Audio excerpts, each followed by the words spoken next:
आपका वोट आपकी ताकत। वोट जरूर डालें। इलेक्शन से जुड़ी हर खबर तक ऐप पर डाउनलोड कीजिए तक ऐप। नमस्ते, मैं अविचल दुबे। न्यूज़ तक को आप नए रंग रूप में देख रहे हैं, लेकिन रौनक वही है, एक्सप्लेन करने का तरीका वही है जिसे आप लगातार पसंद करते आ रहे हैं। कर्नाटक से शुरू हुआ हिजाब विवाद अब पूरे देश में चर्चा का केंद्र बना हुआ है। इसके साथ ही दुनिया भर से भी अब कमेंट्स आ रहे हैं, उसकी चर्चा की जा रही है। फ्रांस के फेमस फुटबॉलर हैं पॉल पोग्बा, उन्होंने अभी इस बात की चर्चा करी है। इंस्टाग्राम पर एक पोस्ट शेयर की है जिसमें उन्होंने साफ तौर पर लिखा है कि भारत में मुस्लिम महिलाओं को हिजाब पहनने पर कॉलेज जाने से रोका जा रहा है। इस बात से काफ़ी ज़्यादा विवाद पैदा हो गया है। विवाद पहले से ही है। विवाद शुरू से उडुपी से शुरू हुआ था। उडुपी में कुछ मुस्लिम छात्राओं को स्कूल में हिजाब पहनने पर रोक लगाने की बात हुई थी। उसके बाद ये मामला हाई कोर्ट चला गया था। हाई कोर्ट में ये मामला बना हुआ है और हाई कोर्ट ने अभी जो लेटेस्ट बात कही है उसमें ये कहा है कि अगले आदेश तक वहाँ पर स्कूली ड्रेस को लागू किया जाए। अगले आदेश के लिए सुनवाई सोमवार को होगी, लेकिन इस बीच घटनाएं बहुत सारी हो चुकी हैं। घटनाएं मांड्या, शिमोगा यहाँ पर हो चुकी हैं। यहाँ पर जिस तरह से देखा गया है कि हिजाब को लेकर जिस तरह से बैन की बात की गई, वहीं मुस्लिम छात्राओं ने प्रदर्शन किए हैं कि उनके लिए ये मौलिक अधिकार है और उनको किसी भी तरीके से नहीं रोका जा सकता है। ये मामला काफ़ी ज़्यादा तेज हो चुका है। सुप्रीम कोर्ट में भी इसकी चर्चा की गई है। सुप्रीम कोर्ट में सुनवाई के लिए इस पर याचिका दाखिल की है। चीफ जस्टिस ऑफ इंडिया ने साफ तौर पर कहा है कि पहले ये मामला हाई कोर्ट में क्लियर हो, जब उनको ज़रूरत लगेगी, उनका समय आएगा, तब उसकी चर्चा की जाएगी।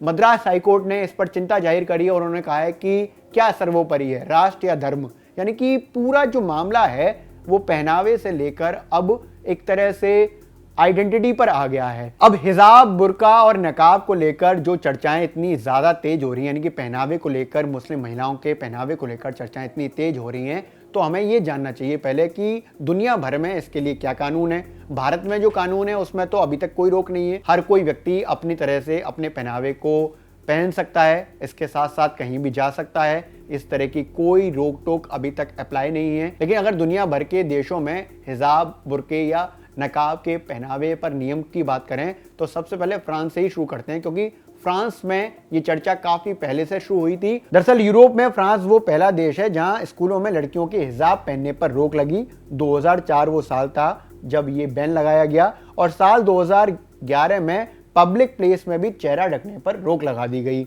ना मानने वाले पर जुर्माने का प्रावधान किया गया, यानी कि अगर किसी महिला ने ये नहीं माना तो उसको जुर्माना देना होगा। रूस में अगर बात करें तो रूस में हिजाब पर बैन लगा हुआ है। साल 2012 में सरकार ने पब्लिक प्लेस में हिजाब पर पूरी तरह से बैन लगाया था। मामला कोर्ट चला गया और कोर्ट ने भी सरकार के फैसले को सही माना और यहाँ पर हिजाब बैन कर दिया।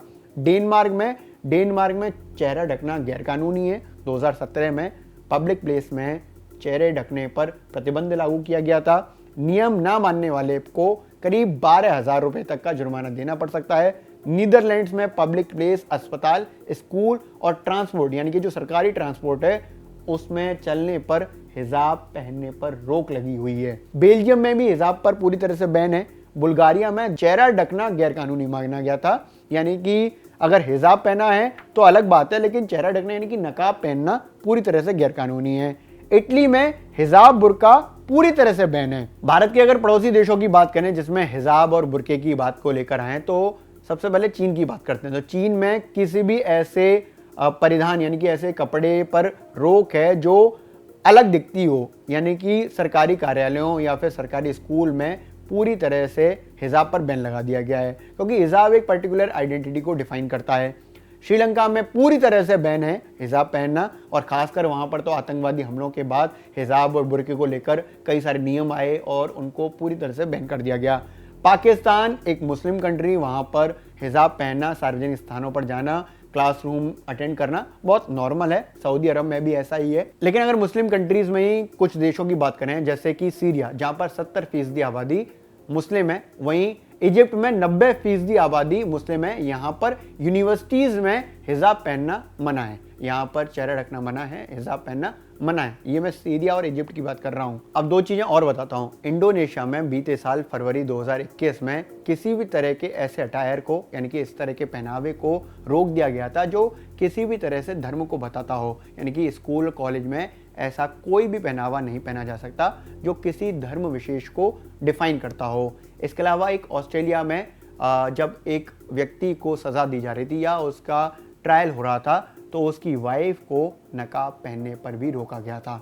यानी कि एक तरह से इतना कड़ा कानून वहाँ पर है कि किसी व्यक्ति के ट्रायल में या उसके लिए सज़ा प्रावधान में अगर उसकी वाइफ भी आ रही है और उसने नकाब पहन रखा है तो उसको रोक दिया गया था। अब भारत में जिस तरह से हिजाब पर हंगामा कटा हुआ है, जिसमें खास तौर पर कर्नाटक में ये मामला चल रहा है। कर्नाटक में उडुपी से शुरू हुआ मामला शिमोगा, मांड्या और ना जाने कहाँ कहाँ पूरे राज्य में फैल चुका है। राज्य सरकार ने वहाँ पर 1983 में जो एक्ट बनाया गया था, शिक्षा से जुड़ा हुआ एक्ट बनाया गया था, उसकी धारा 133 लागू कर दी है, जिसमें स्कूल कॉलेजेस में एक पर्टिकुलर यूनिफॉर्म पहननी पड़ेगी। इसके साथ ही जो प्राइवेट स्कूल हैं उनको अपनी यूनिफॉर्म चूज करनी पड़ेगी। ये कानून तब तक है जब तक हाई कोर्ट का अगला आदेश नहीं आ रहा है, और हाई कोर्ट ने भी ये कहा है कि स्कूल यूनिफॉर्म पहनी जाएगी जब तक हम अगला आदेश नहीं दे रहे हैं। सुनवाई सोमवार को होगी।